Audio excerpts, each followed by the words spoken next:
Mr. Chairman, I'm sure you've heard the phrase that Congress is kind of like Hollywood for ugly people. You can see why I'm nervous with the proximity of the camera in that I thought they were doing a dental exam. case. I feel like that as well. I'd have them back up a little.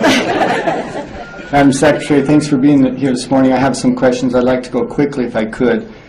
In Ms. Roby's questions and your response to her, you indicated that you don't have information on things. And one thing we do know from industry, not from the administration, is that something like 25 to 27% of the new enrollees through the exchanges previously did not have insurance. 3/4 of them were insured before. Do you find that an acceptable figure? I'm thrilled that people are continuing to have coverage and that new folks are coming in. My understanding is that those numbers are changing over time, but again, the insurance companies are the best validator. I think what you're quoting may be a month or so old, so that newer numbers may look different, but again, the industry has those numbers. We have no reason to believe, though, that information, though being a few weeks old, is less accurate. I mean, I'm not talking about accuracy. I'm just saying it's changing over time, that some of the new uninsured individuals are coming in larger numbers. Do you think it's going to be higher than 27%?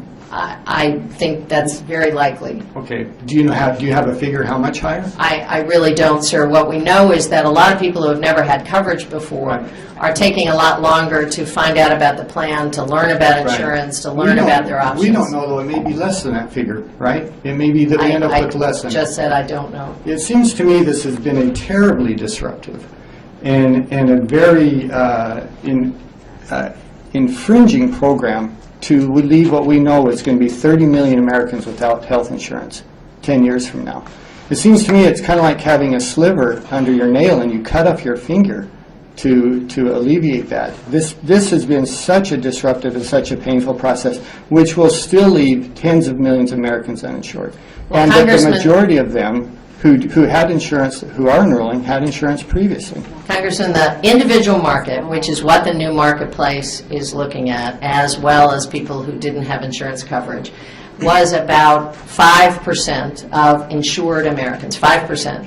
And there definitely are people in that individual market who now have new plans and new policies, many at far lower rates than they had before because they were locked into an old plan. There also are uninsured individuals coming into that marketplace. But we're talking about the vast majority of insured Americans whose plans were not impacted or affected except for more consumer protections than they've had before. Well, once again, Madam Secretary, you make my point. 5% of these people, and yet this has been a terribly disruptive program for many, many Americans. I'm saying those are the 5%. The formerly insured individuals who were in this marketplace are 5% of the insured number in America. The rest of the people who had insurance coverage were in employer-based coverage, in Medicare and Medicaid, in large group plans, and those have not been impacted. But the point still being, only a small percentage of these who are joining the exchanges were uninsured before, and we will leave 30 million Americans without insurance at the end of 10 years. If I could move on,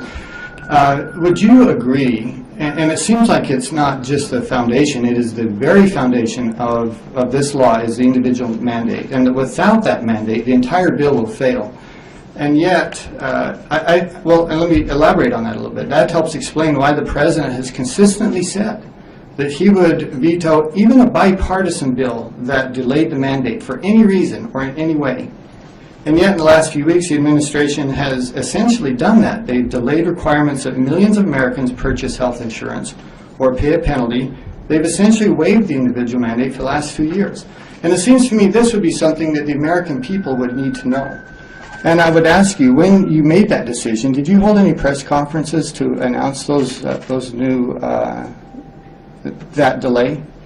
Sir, I assume you're talking about the issue where people who have coverage currently, who find their coverage changes to be unaffordable, could qualify for a hardship exemption and then be able to purchase catastrophic coverage. Exactly. What we're trying to do is keep people in the market, not have them leave the market, and that seemed like a logical step for people who already had coverage to keep that coverage. The hardship exemption has always been part of the law. The change was to say that if you had a hardship exemption because your new coverage was simply unaffordable, you also would qualify The gentleman's for time tax has credit. expired, but let me yield time to you to answer the question on my time. Excuse me? That was my answer, sir. Okay, let me make sure I understand that, though, because there was this news coverage that